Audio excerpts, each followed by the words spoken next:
नमस्कार, आप देख रहे हैं जौनपुर टुडे। मैं हूं शुभम अग्रणी। साथियों, जनपद जौनपुर के जफराबाद थाना क्षेत्र से एक बड़ा विध्वस्त और दिल दहलाने वाली घटना सामने आई है। घटना की बात किया जाए तो आपको बता दें कि जफराबाद थाना क्षेत्र के अहमदपुर निवासी श्याम बहादुर, जो पूर्व के लोको पायलट के पद से रिटायर हुए हैं, उनके ही बेटे के द्वारा उनकी पति पत्नी समेत विभत्स तरीके से हत्या कर दी गई।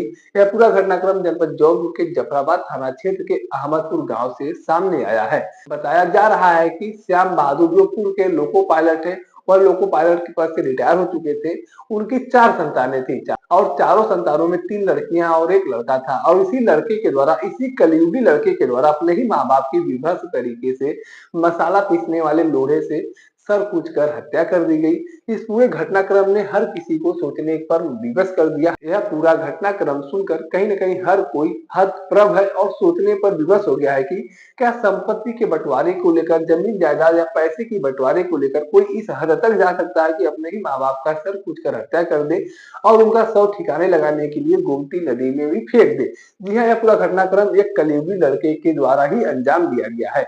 बताया जा रहा है कि लोको पायलट श्याम बहादुर, जो मूलतः खड़गपुर के रहने वाले हैं और जनपद जौनपुर के जफराबाद थाना क्षेत्र के अहमदपुर में निवासी पर रहते थे, और जो उनका लड़का था, उसने कोरोना काल में एक कलकत्ता की ब्यूटी पार्लर चलाने वाली लड़की से प्रेम विवाह कर लिया था, जिससे कहीं न कहीं परिवार के लोगों के द्वारा इस विवाह को मानने से इनकार किया गया था। और परिवार में अक्सर इस बात को लेकर खींचतान का माहौल बना रहता था और यह लड़का हमेशा कलकत्ता ही रहता था। और बताया जा रहा है कि जब वह कलकत्ता से यहाँ आता था तो कहीं न कहीं वाद विवाद होते रहते थे, संपत्ति के बंटवारे को लेकर वाद विवाद होते रहते थे।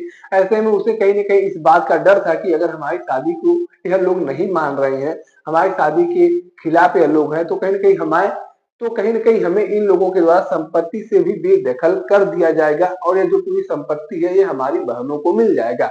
और इसी के चलते उस कलयुगी लड़के के द्वारा अपने ही माँ बाप का सर कूचकर हत्या कर दिया गया और शव को ठिकाने लगा दिया गया। पुलिस की पूछताछ में उसके द्वारा बताया गया कि 8 दिसंबर को इस घटना को अंजाम दिया गया था।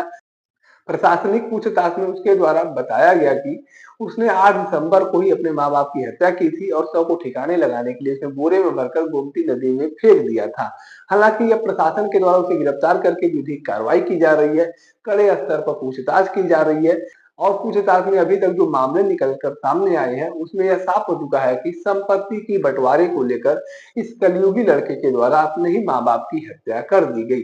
यानी कि पैसे का विवाद, जमीनी विवाद, यह विवाद जो है इतना बढ़ गया कि एक लड़के के द्वारा ही अपने माँ बाप की हत्या कर दी गई और बाकायदा शव को भी ठिकाने लगाने का कार्य किया गया। बाकी इस पूरे घटनाक्रम को लेकर आपके पास कोई जानकारी है, कोई राय है, तो आप कमेंट बॉक्स में लिख सकते हैं। अगर आप वीडियो को फेसबुक पर देख रहे हैं तो पेज को फॉलो करें, यूट्यूब पर देख रहे हैं तो चैनल को सब्सक्राइब करना ना भूलें। साथ ही साथ आप हमारे पेज को, हमारे चैनल को इंस्टाग्राम और ट्विटर पर भी फॉलो कर सकते हैं। धन्यवाद।